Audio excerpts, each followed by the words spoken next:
Good afternoon, everyone. Welcome to our General Fund Committee. There's been a one change on the agenda. You'll notice we put in HB 320. We'll deal with that in a moment. We're going to have to go out of order for to accommodate a couple of our House members that have other meetings and such.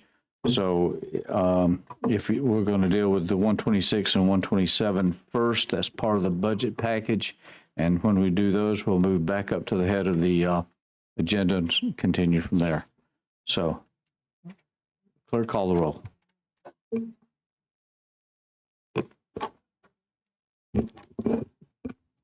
Senator Albritton? Here. Senator Chambliss? Here. Senator Beasley? Here. Senator Coleman? Senator Coleman Madison? Senator Elliott? Senator Gavan? Senator Jones? Senator Kelly? Senator Livingston? Senator Orr? Senator Price? Senator Shonut? Senator Stewart? Senator Stutz? Senator Weaver?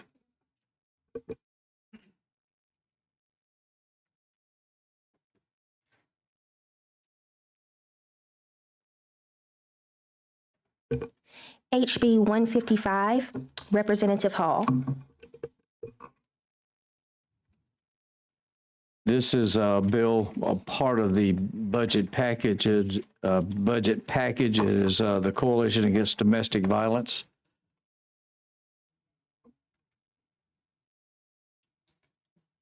I think most of the members are familiar with this particular bill dealing with settlement funds. That's money's going to this particular organization. Thank you. Thank you, Mr. Chair. Representative Hall, recognize you. Go ahead. Thank you, Mr. Chair and members, for recognizing me and providing an opportunity for me to go early. The purpose of this bill is to appropriate $169,000 from the State General Fund to the Coalition Against Domestic Violence for the fiscal year September 30th, 24. Any questions? We have a motion and a second. Motion from Senator Livingston, second by Senator Chambliss. Any discussion? Let's call a long roll. Senator Albritton? Aye. Senator Chambliss? Aye. Senator Beasley? Aye. Senator Coleman? Senator Coleman Madison? Senator Elliott? Senator Gavan? Senator Jones? Senator Kelly? Senator Livingston? Senator Orr? Senator Price? Senator Shonut? Senator Stewart? Senator Stutz? Senator Weaver?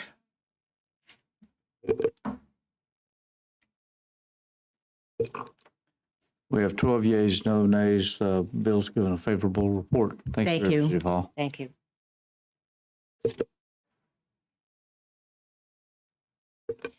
HB 127, Representative Warren. This also is one of the budget packages. This is dealing with the Children's First Trust Fund appropriation bill. Good afternoon. Good afternoon, Chairman and members. Under the existing law, Children's First Trust Fund programs are required to be funded through a separate appropriation and a separate act. And this bill will make an appropriation of $39,097,840 from the Children's Trust Fund for the fiscal year September 30th, 2024. Also, this bill will make an appropriation of $50,511,261 from other tobacco settlement funds for the fiscal year September 30th, 2024. We have motion, Senator Chambliss, second by Senator Coleman Madison. Any discussion? Any objection to previous roll? Now, before that, Senator Coleman came in. Do you wish to be listed as a yes on the previous roll also? Okay. All right. No objection to previous roll?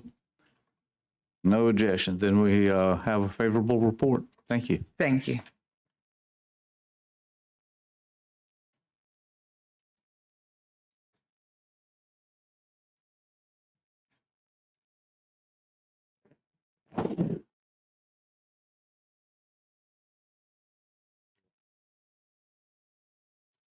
let's see.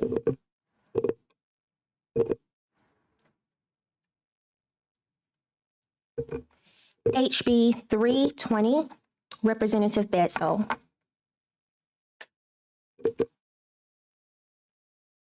Representative Bedsole is not around. I'll be handling this bill.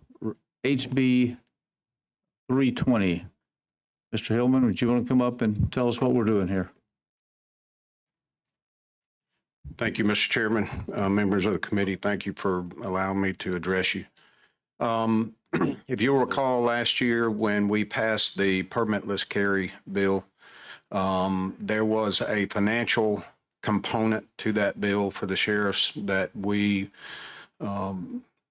lost a considerable amount of funding for our local sheriff's offices due to that bill. Right now, we are at somewhere a negative of somewhere around $10 to $11 million statewide because of that, the passage of that bill.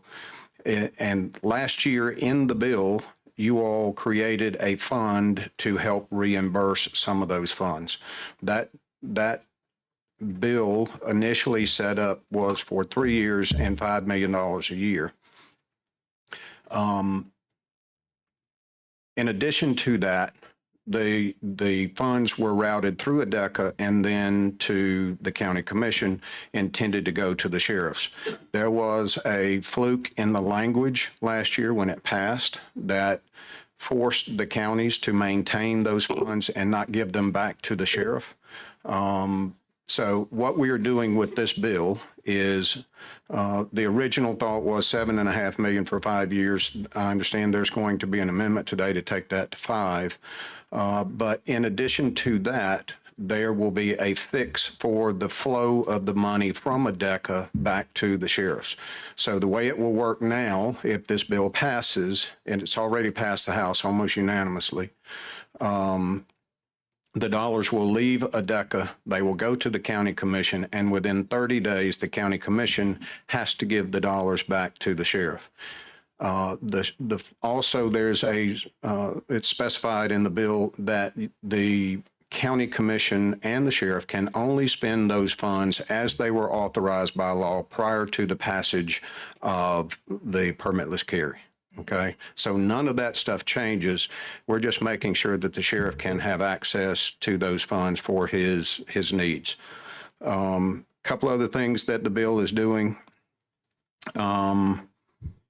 It is also changing the calculation year for the reimbursements. Basically, last year when we did that, we put in the year 2022 as the basis that ADECA was looking at to decide how much money each sheriff would get back. Well, as soon as we passed that bill, people stopped buying permits.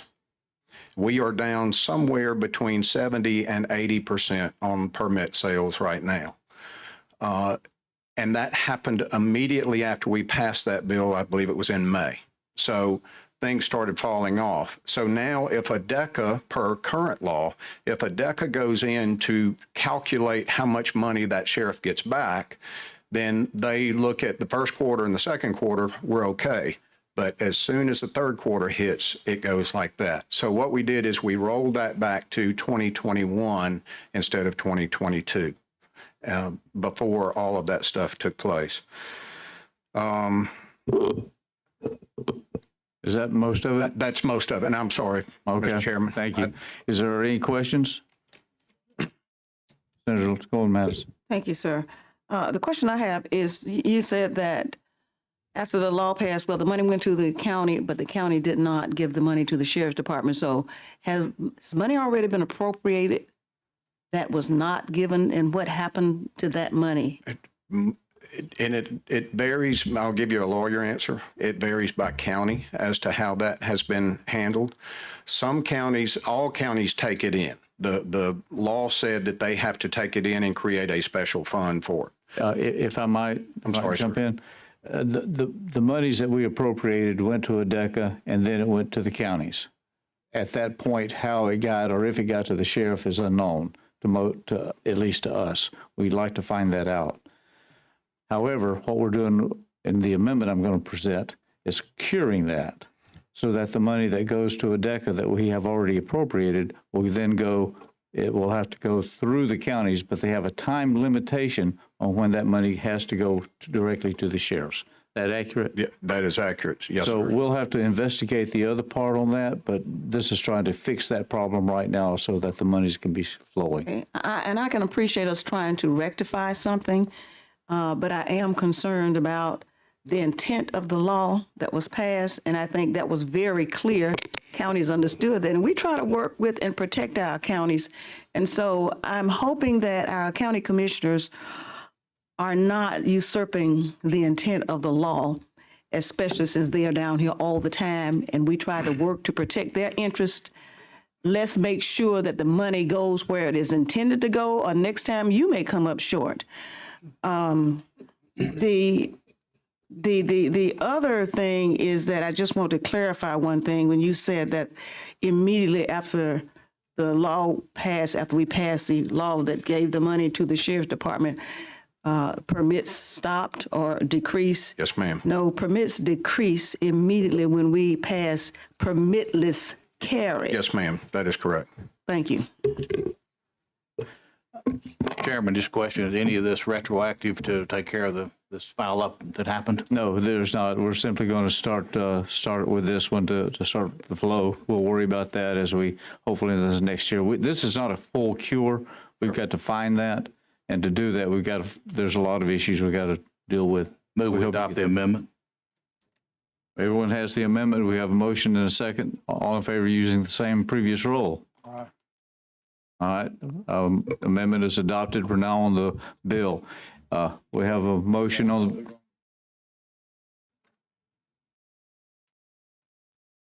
Yeah, we had a motion and a second on the amendment that was handed out. And the question is there any objection to using previous roll? You object? Okay, let's take a long roll call on adoption of the amendment. Call the roll. Senator Albritton? Aye. Senator Chambliss? Senator Beasley? Aye. Senator Coleman? Senator Coleman-Madison? Senator Elliott? Senator Gavan? Senator Jones? Senator Kelly? Senator Livingston? Senator Orr? Senator Price? Senator Shelnut? Senator Stewart? Senator Stutz? Senator Weaver? Amendment is adopted. Now we're on the bill. And we have a motion for adoption of the bill as amended. We have a motion from Senator Livingston, seconded by Senator Weaver. Any objection to previous roll? No objection. Bill receives a favorable approval. Thank you. Call the next bill. HB 72, Representative Starnes. I think Senator Chambliss is handling this. Oh, Representative Starnes, welcome. Good afternoon, Mr. Chairman and committee. Okay, Mr. Chairman, I have an amendment to HB 72. I didn't know if it would change the HB 72 pretty quickly and simplified. If I could just go ahead and go over the amendment. If I might, I'm sorry, go ahead. I'll just explain, Mr. Chairman, the amendment. There was some controversy in the bill between DOC, Pardons and Paroles, Mr. Starnes. So this amendment takes the controversial part out and just leaves the part that everybody agrees on. So it's a friendly amendment to the sponsor, and they will work on the issue between now and next session that's not quite settled. Is that right? Right, yes, sir. What is that part that everyone agrees on? The part that everyone agrees on deals with the, it might be, I can explain. preparation of the reports. So. Yeah. We have probation specialists throughout the state of Alabama. We have one county that does not accept reports from the probation specialist. The law addresses that it has to be a probation officer that conducts the investigation. And we just want to make that law so the probation specialist is able to write the reports for the state. Representative Starnes, if I may. Yes, sir. I'm a little bit confused. I have before me not just the bill, but I have an amendment to said bill, and I also have a substitute for said bill. Right, yes, sir. We were, Which one is I prefer to understand they do the same thing pretty much, but which one are you presenting for this body to review? the amendment, sir. The amendment, Yes, not the sir. sub. Right, yes, sir. Okay, let's pass out the amendment.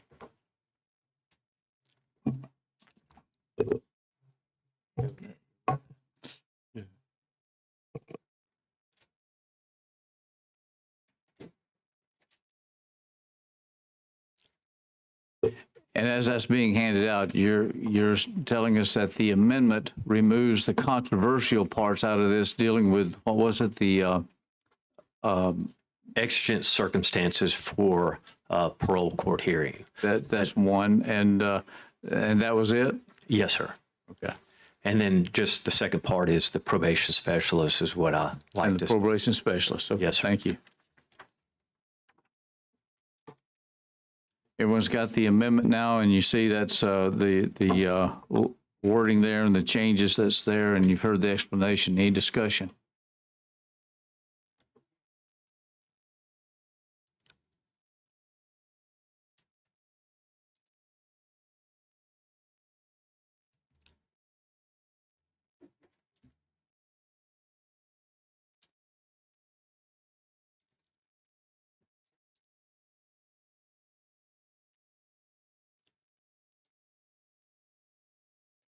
Now everyone has a copy. And you've heard the explanation. Is there any discussion on the matter? Any questions? Senator Gavan? We have a motion to adopt the amendment. We have a second, Senator Weaver. Any other discussion? Any objection to using previous roll? No objection. Amendment is adopted. We're now on the bill. We have a motion for favorable from by Senator Chambliss, second by Senator Weaver. Previous roll, any objection? Long roll? Call the long roll. Senator Albritton? Aye. Senator Chambliss? Senator Beasley? Senator Coleman? Senator Coleman Madison? Senator Elliott? Senator Gavan? Senator Jones? Senator Kelly? Senator Livingston? Senator Orr? Senator Price? Senator Shellnut? Senator Stewart? Senator Stutz? Senator Weaver?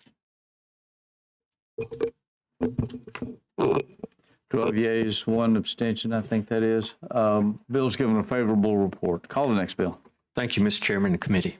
Thank you for your patience. And appreciate all the agencies working to get this settled. HB 87, Representative Moore. Good afternoon, sir. Afternoon.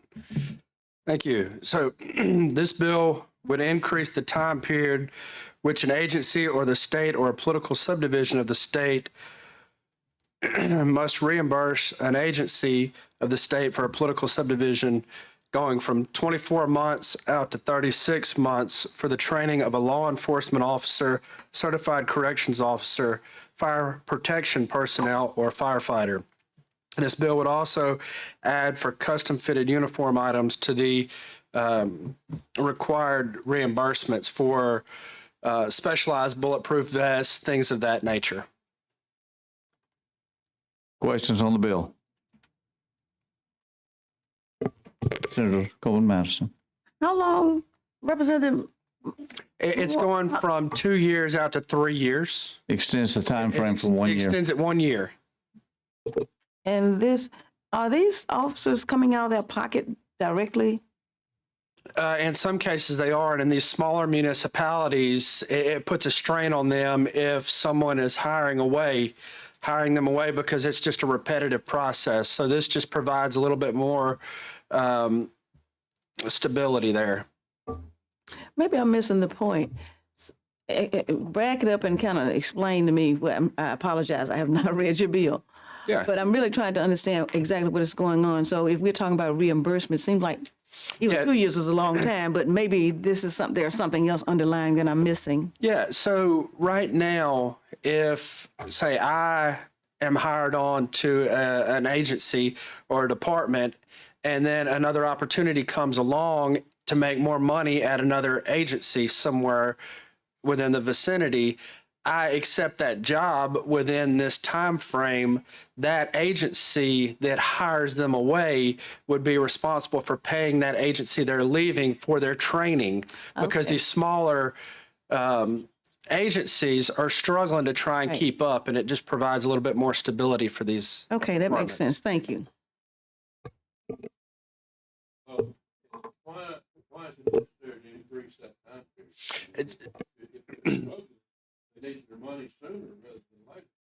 Well, just to provide a little bit more of that stability, so it's not as a repetitive cycle, so they can at least have that personnel for one additional year, or potentially even longer if things work out, that they can get promoted and move up within that year. And does that? Yeah, it keeps them employed for another year at that agency, so they're not having to look out and try to hire someone else to send them to the academy to pay to start that whole cycle over again.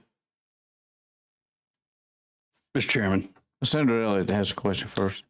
Representative Moore, do you think that an individual, let's say this is a police officer in a municipal department, and perhaps a sheriff's office, we got Sheriff Jones here, is interested in hiring this individual, but then notices that if he does, he's going to end up with a bill.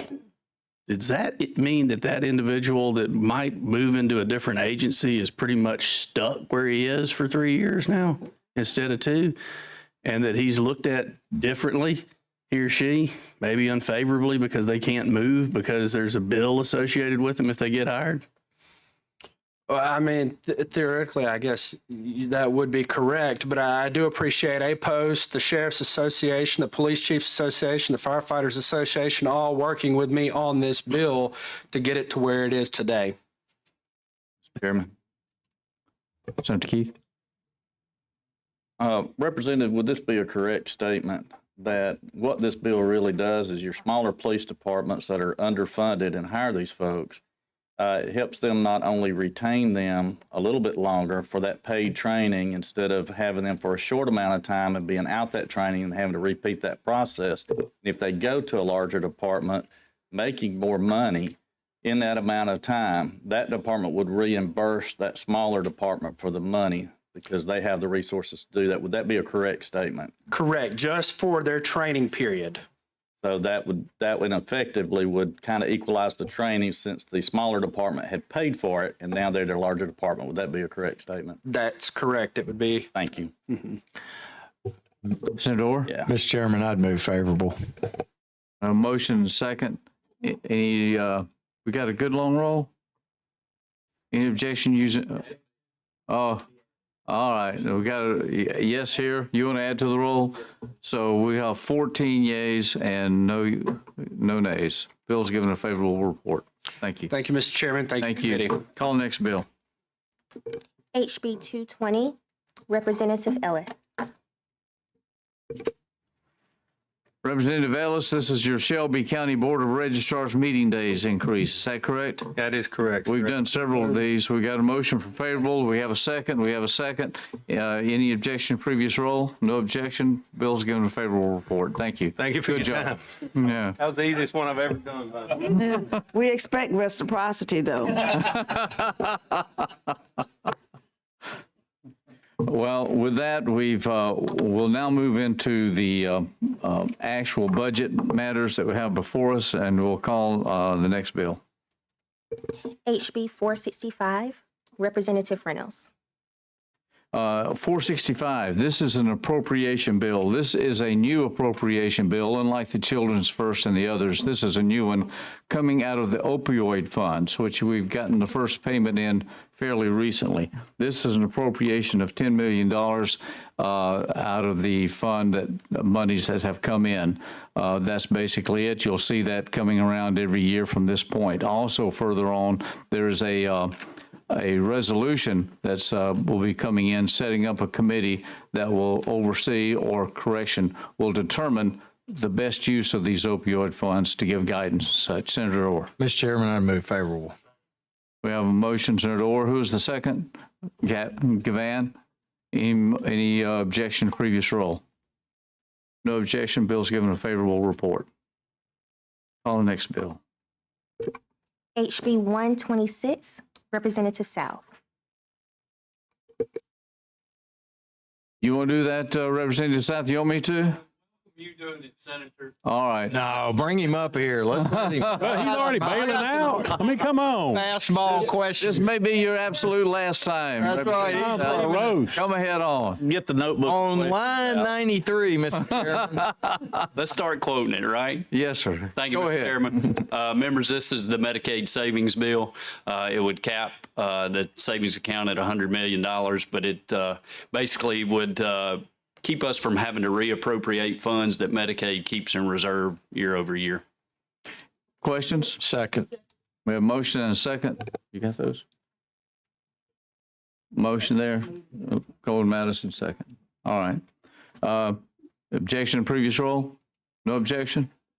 Bill's given a favorable report. Thank you, Mr. Chairman, members of the committee. Good job.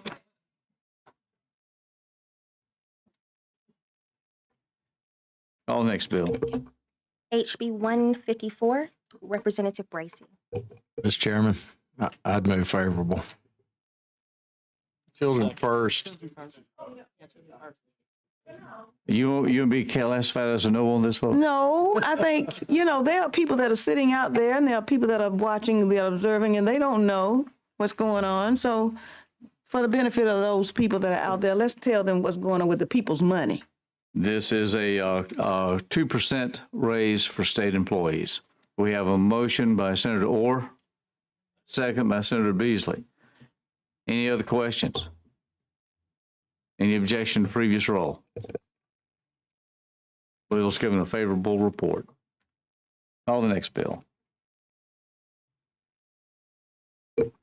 HB 125, Representative Reynolds.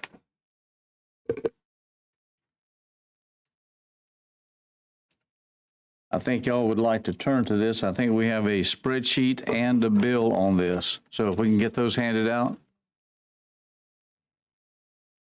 124.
Everybody got your spreadsheet?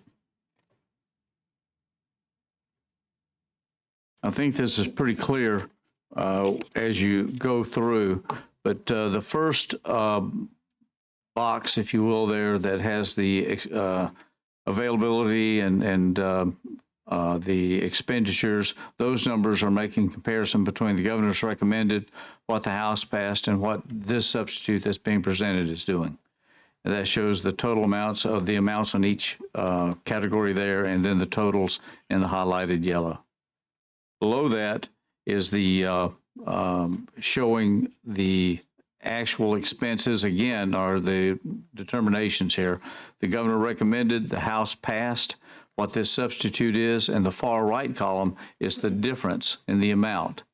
You'll also see to the far left outside, you'll see numbers in parentheses. Those are where particular changes have been made to call attention to what the changes, where they occurred and what they are.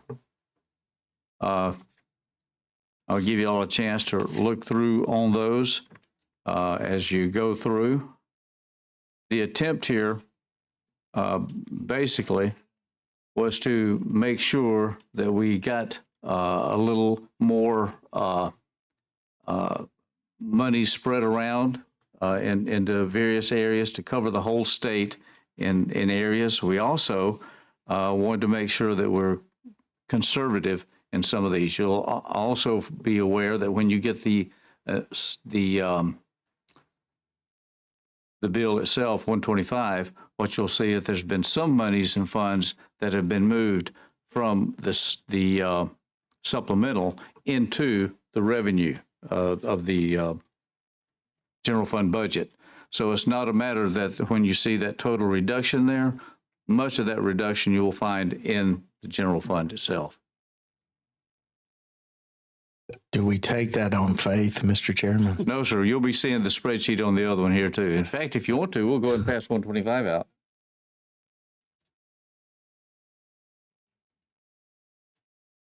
Yeah, 124, whichever it is. Yeah, 124, general fund.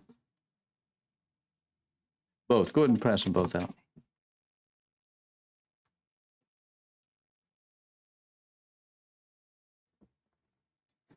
Take one down and pass it around.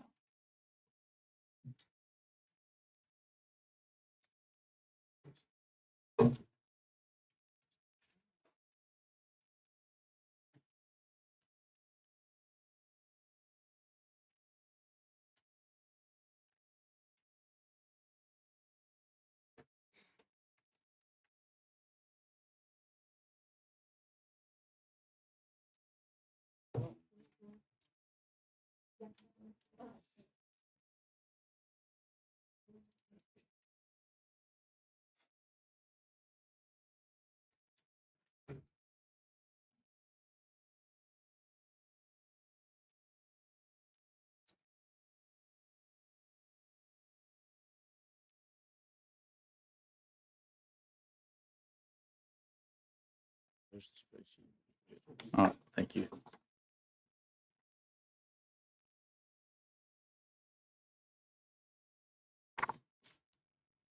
Now, do y'all want time, chance to peruse through these two spreadsheets?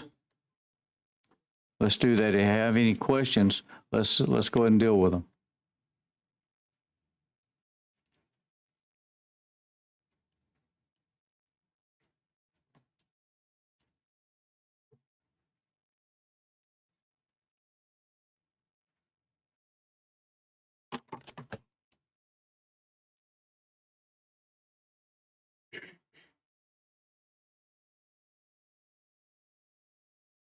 Senator Beasley. Is there any earmark for Landmark Park in Houston County? Yes, sir, there is. I think that's in the general fund. That's in there. I checked on that last evening.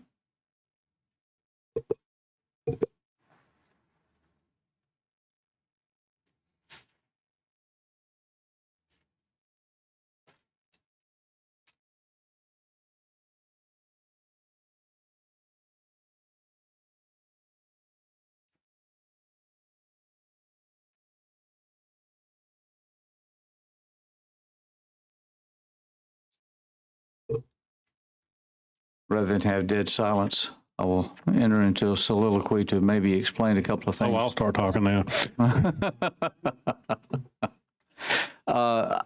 You will notice that there's been an overall reduction in the spending here from the House to the Senate. I can point out a couple of things that was on the mind and on the horizon that we need to be aware of. I'll call attention to a couple of things. Number one, as y'all are aware, we have a lot of construction going on in the state. Not just prisons, not just schools. Mental health has lots of construction going on. And in the last 12 months, we have passed ARPA monies calling for constructions, and particularly with water and sewer lines. Those all appropriated have been hundreds and hundreds and billions of dollars between the not just the schools, not just the prisons, not just the parks, not just the water and sewer, but overall other matters. Y'all are cognizant of how construction costs have skyrocketed since we have begun doing these things in the last couple of years, and you can see that in every facet where increased costs have gone very high.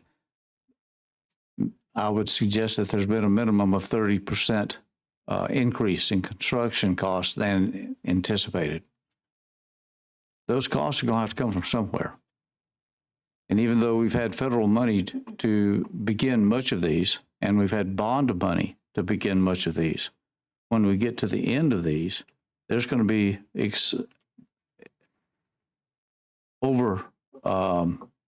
expenditures that's either going to wind up being paid or we're going to wind up with incomplete projects. We're going to have money to meet those obligations.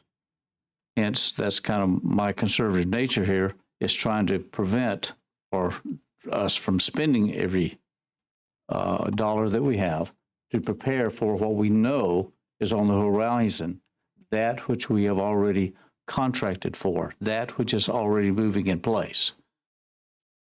We don't know what those costs will be.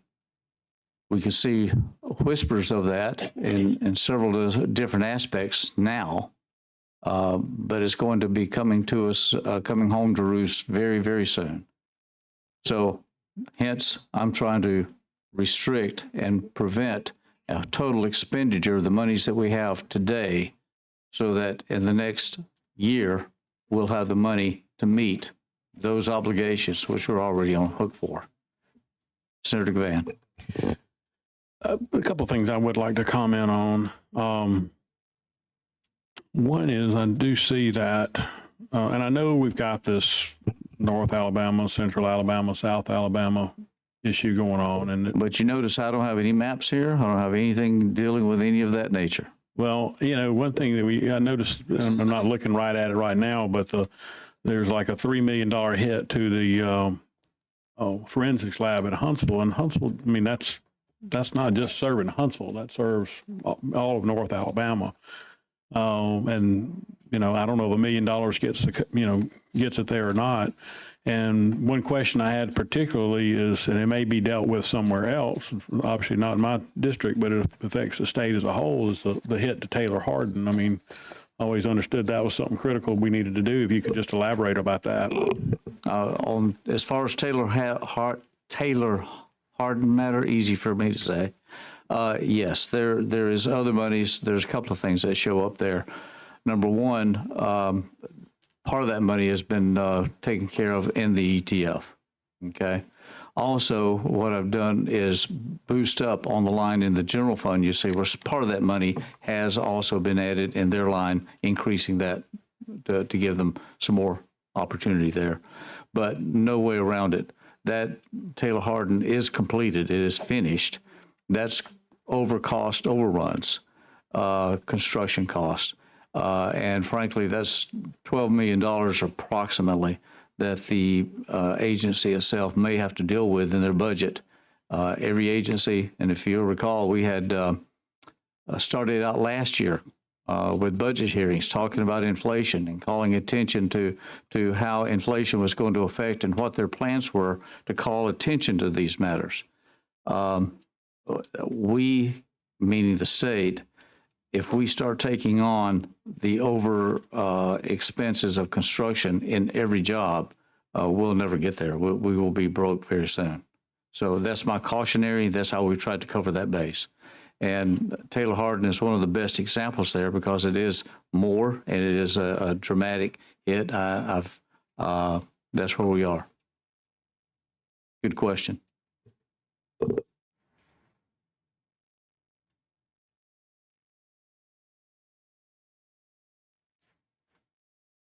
Mr. Chairman. Senator Coleman Madison. May I just ask a follow-up question relative to Taylor Hardin? The renovations or improvements that they were doing was not for expansion, correct? Seems like as I understand it, they were not for expansion. They were renovations mostly, yes. Okay. I know that there's a waiting list. Once you get in, you don't get out. They don't want to leave. Renovations, construction, all materials, so, yes. Yeah, but you're right, they are complete. So. I will further go along and suggest this. Requests from members and others with other specific needs. I've tried my best to cover everything that we had out there. I was not able to get everything done out there. I've tried to make it, as the old joke goes, I know I can't make everybody happy. I hope I didn't make everybody mad. But I have tried to salve over as much as I can with those issues and problems that you have locally, as much as I can. So, I've done the best that we have with the funds that's available, and that's where we are.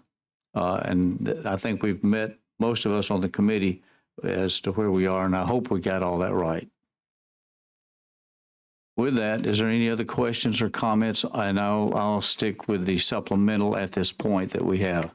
Any questions or further comments on the supplemental? Senator Gavan. Well, I'm sorry. I have to reserve that for the next. Oh, okay. I have one, Mr. Chairman. Senator Coleman Madison. Page 7, item 170, breast and cervical cancer early detection. Let me see.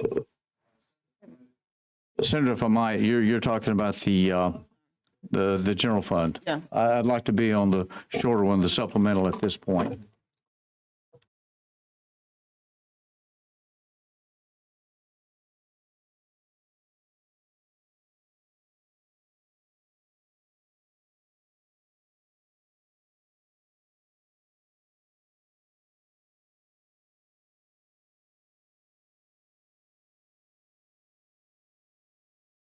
We'll use the previous roll. Bill's given a favorable report. Thank you. Now, Senator Coleman Madison, you had a question on the general fund.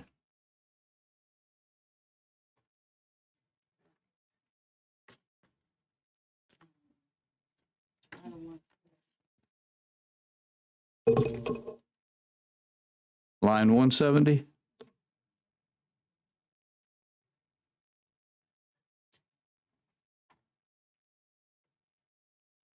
Was there a question? Okay, all right. Senator Gavan. Mr. Chairman, based upon my correspondence with the Ethics Commission on the issue on line 184, they recommended that I abstain. On that line or on your whole thing? Okay. All right. We'll put you down as an abstention at this point on 125. Okay. Correction on 124. Any other comments or questions?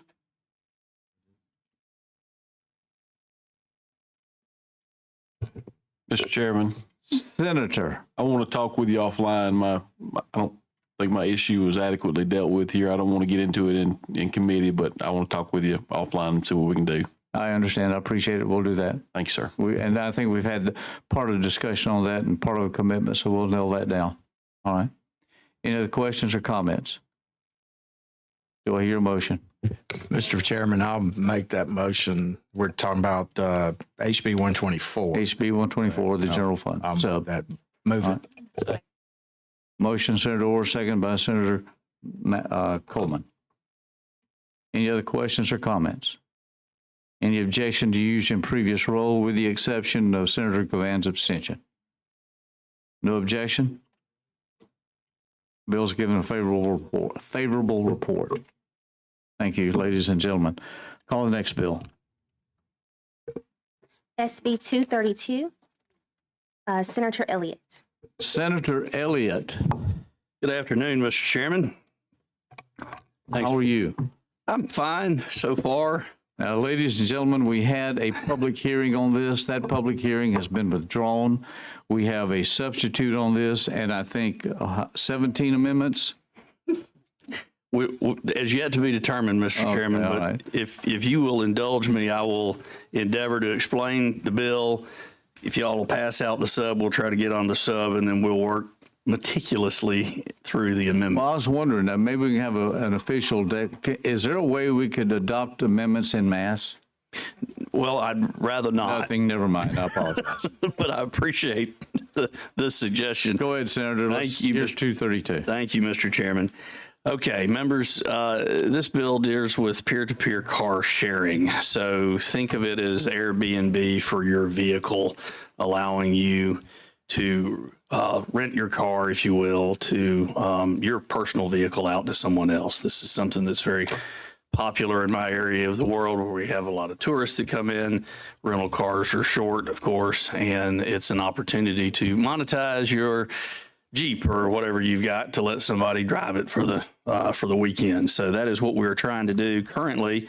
There are no regulations or requirements on this at all, and what we're trying to do is set something to that effect up.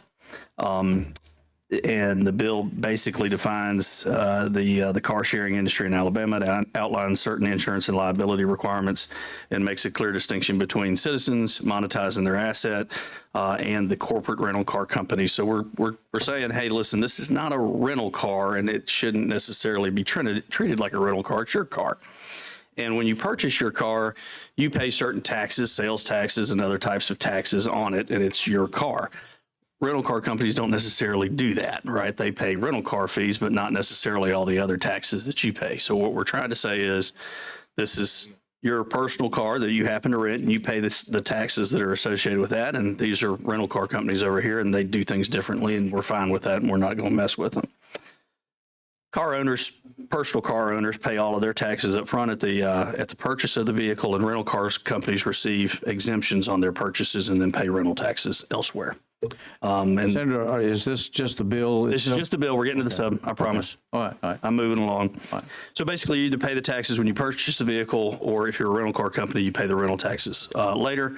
And it establishes that liability insurance coverage must be no less than the minimum amounts required by state law. So we got insurance requirements on there as well. Now, on the sub, Mr. Chairman, if I may, the sub does three basic things, and I'll run through them real quick if I can. On line 410, it adds some language that satisfied our friends at the Automobile Dealers Association. On line 410.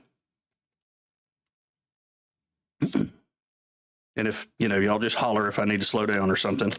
But we've got our automobile dealers happy on 410. On lines 433 through 443, language from the Department of Revenue ensuring that no one avoids paying any taxes. That's our good friends at the Department of Revenue. They're doing their job. And then lines 444 to 450 is an amendment that the chairman requested, and we want to make sure we keep him happy, that adds a reporting requirement so that rental revenues will be monitored to evaluate any negative impact on the industry has on the budget. So the General Fund Chairman is doing his job, making sure that as we start regulating this industry, we're also monitoring what, if any, effects it's having on taxes. So, Mr. Chairman, that's the sub. And then there are some amendments, but if we can go ahead, I would move adoption of the sub. I think you're correct. We need to get the sub on so we can do any amendments. We have a motion and a second. Senator Livingston, any objection to previous roll? Senator Gavan, you want to be added? All right. No objection to previous roll? Then we've adopted the sub. We're on the sub. Okay. Thank you, Mr. Chairman. Thank you, Mr. Chairman. Thank you. I didn't know if the gentleman was finished with his explanation before I start talking about an amendment. Yes, we're on the sub now. So I think there's a couple of amendments that are needed on that. So, Senator, how do you want to proceed? Yeah, if you would, Mr. Chairman, and to my colleague, I think I've got at least two amendments. Let me move through just so that they fit correctly, but I want to address any and every one that we've got. So if we can, I have a sub that our friends at the trial, or excuse me, an amendment that our friends at the trial lawyers have brought that basically says that that the maintenance should be up to standards as required by current statute. So I would like to offer that amendment. Do we have that amendment passed out? Or does anyone have that amendment? Okay. Yeah. So this amendment is UR 68DG, and it's coming around now. Mine says UR 68DG-1. That's correct. Yes, sir. Preventative maintenance should be performed by the vehicle owner at appropriate times and maintain the vehicle in proper condition and in compliance with sections yada yada. At any time a violation is detected, the shared vehicle shall be made unavailable for car sharing until the shared vehicle owner causes corrective maintenance to be performed. Once corrective maintenance completed, shared vehicle may be available for car sharing. That's just ensuring that the vehicle is kept in safe working order. Senator Gavan, was that a motion? I'll make the motion. Motion, we got a motion, a second A discussion. question. Yes, ma'am. Senator Elliott, is there, so where do they take the cars to be inspected? I mean, is there companies, I mean, certainly there are, but for this particular purpose, and who's keeping a record of it to say, okay, your car is worthy to be on the road and to loan out or to rent out? So this is the owner's responsibility to ensure that the preventative maintenance is kept up to date. In accordance with sections 35 or 32.5.210 and 32.5.232. Now, I don't have those code sections in front of me. Oh, no, well, it wouldn't. I got a lot in front of me, but I don't have It wouldn't those. do me any good. I'm just wondering, how do we monitor that, since you're putting that code into law and saying they shall abide by this? So how do you? It's important to note that code is already in the law, and all we're It's fine, but I'm still saying, how are we monitoring it?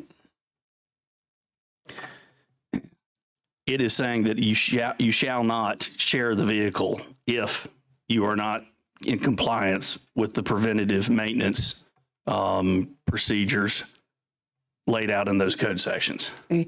Since I'm up, let me ask you one other question. The people who participate in this program, are they paying an additional tax or fee or anything?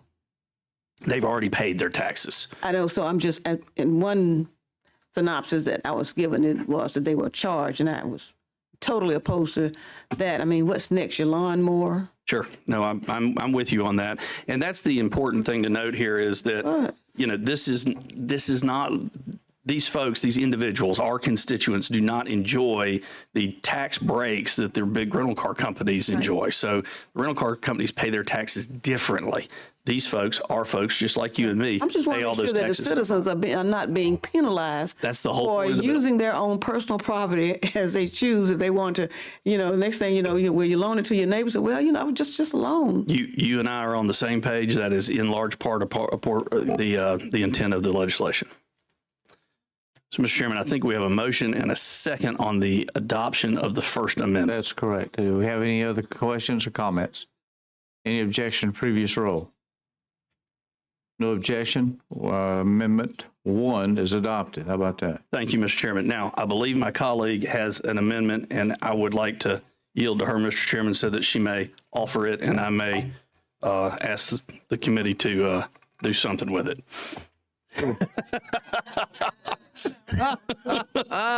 It didn't at all.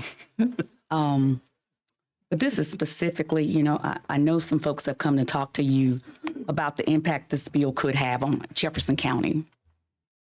And so when we get the amendment, everybody is.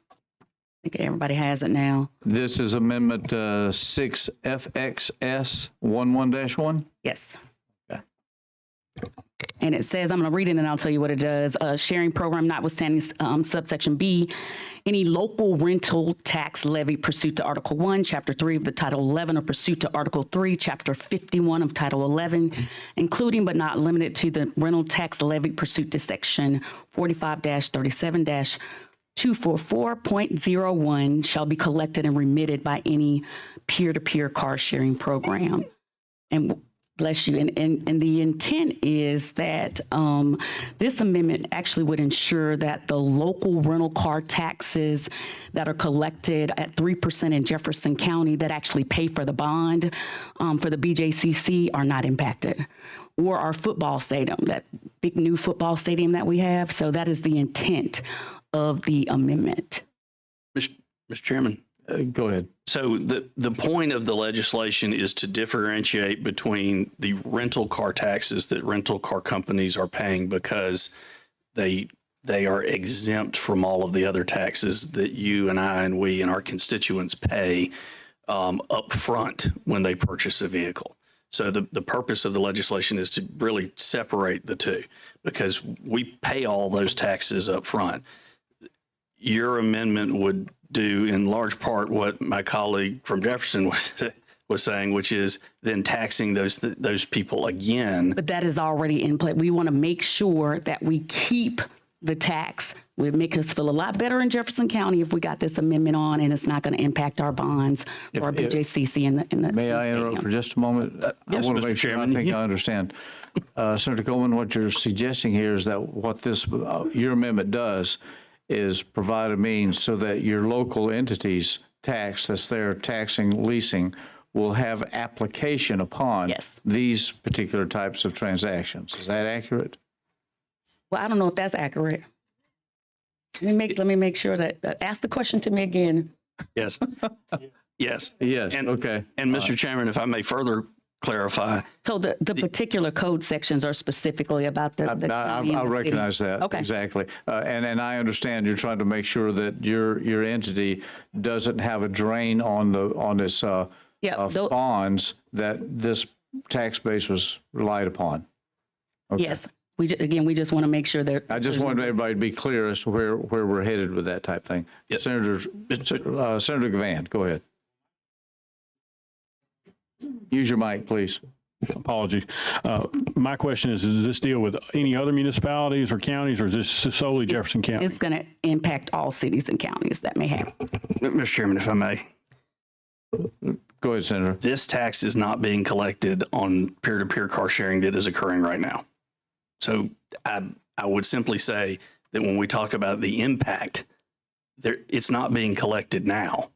What this amendment would do would be to add a tax on these folks that are engaging in this now that they are not paying right now. Mr. Chairman, it may be easier for one of the groups to come discuss why we need to get this done. And I know folks have talked to the senator already, but for everybody else in the room to be able to understand why we need to do this amendment.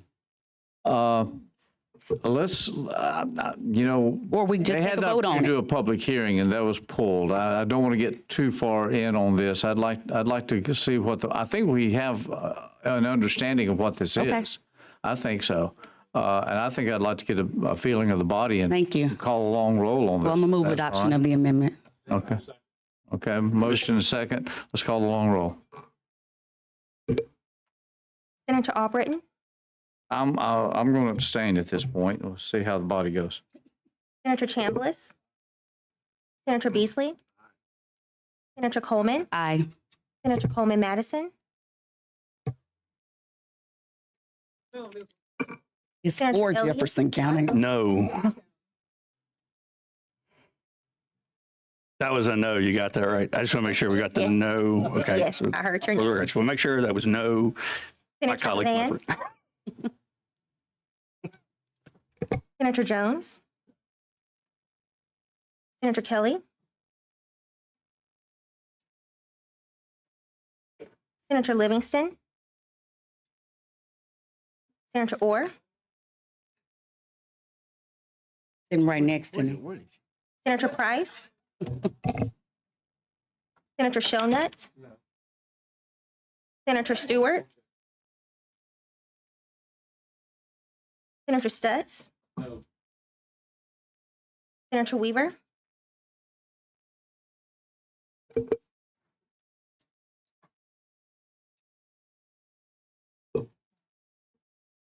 Ten noes. Your amendment fails, Senator. Good try.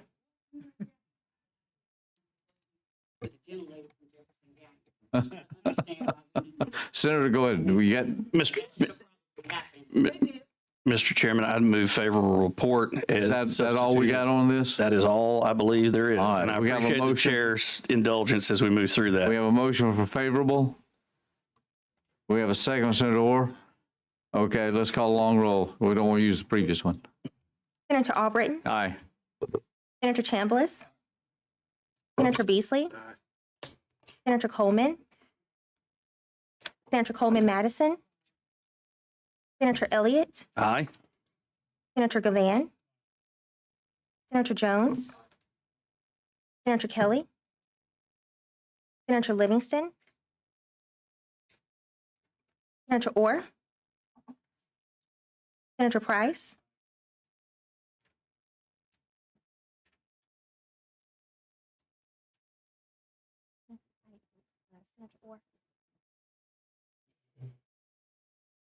Senator Shonut, Senator Stewart, Senator Stutz, Senator Weaver.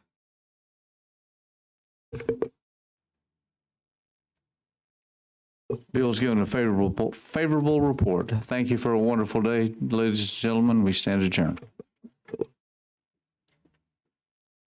What's